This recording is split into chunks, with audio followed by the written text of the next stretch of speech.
उर्मिला जी ने उन्हें संकोच से बाहर निकाल दिया। वास्तव में यही पत्नी का धर्म है। पति संकोच में पड़े उससे पहले ही पत्नी उसके मन की बात जानकर उसे संकोच से बाहर कर दे। लक्ष्मण जी चले गए, परंतु 14 वर्ष तक उर्मिला ने एक तपस्विनी की भांति कठोर तप किया। वन में प्रभु श्री राम माता सीता की सेवा में लक्ष्मण जी कभी सोए नहीं, परंतु उर्मिला ने भी अपने महलों के द्वार कभी बंद नहीं किए और सारी रात जाग जाग कर उस दीपक की लौ को बुझने नहीं दिया। मेघनाथ से युद्ध करते हुए जब लक्ष्मण जी को शक्ति लग जाती है और हनुमान जी उनके लिए संजीवनी का पर्वत लेके लौट रहे होते हैं, तो बीच में जब हनुमान जी अयोध्या के ऊपर से गुजर रहे थे तो भरत जी उन्हें राक्षस समझकर बाण मारते हैं और हनुमान जी गिर जाते हैं। तब हनुमान जी सारा वृत्तांत सुनाते हैं कि सीता जी को रावण हर ले गया, लक्ष्मण जी युद्ध में मूर्छित हो गए हैं। ये सुनते ही कौशल्या जी कहती हैं कि राम को कहना कि लक्ष्मण के बिना अयोध्या में पैर भी मत रखना, राम वन में ही रहे।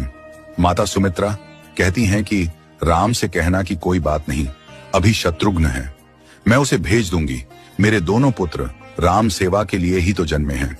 माताओं का प्रेम देखकर हनुमान जी की आंखों से अश्रुधारा बह रही थी, परंतु जब उन्होंने उर्मिला जी को देखा तो सोचने लगे कि यह क्यों एकदम शांत और प्रसन्न खड़ी है, क्या इन्हें अपनी पति के प्राणों की कोई चिंता नहीं।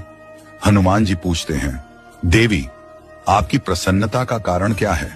आपके पति के प्राण संकट में हैं, सूर्य उदित होते ही सूर्य कुल का दीपक बुझ जाएगा। उर्मिला जी का उत्तर सुनकर तीनों लोकों का कोई भी प्राणी उनकी वंदना किए बिना नहीं रह पाएगा। उर्मिला बोली, मेरा दीपक संकट में नहीं है, वो बुझ ही नहीं सकता। रही सूर्योदय की बात, तो आप चाहें तो कुछ दिन अयोध्या में विश्राम कर लीजिए, क्योंकि आपके वहां पहुंचे बिना सूर्य उदित हो ही नहीं सकता। आपने कहा कि प्रभु श्री राम मेरे पति को अपनी गोद में लेकर बैठे हैं।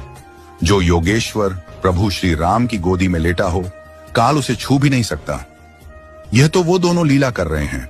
मेरे पति जब से वन गए हैं तब से सोए नहीं हैं।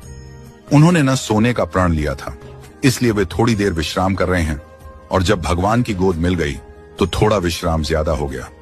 वे उठ जाएंगे, और शक्ति मेरे पति को लगी ही नहीं, शक्ति तो प्रभु श्री राम जी को लगी है।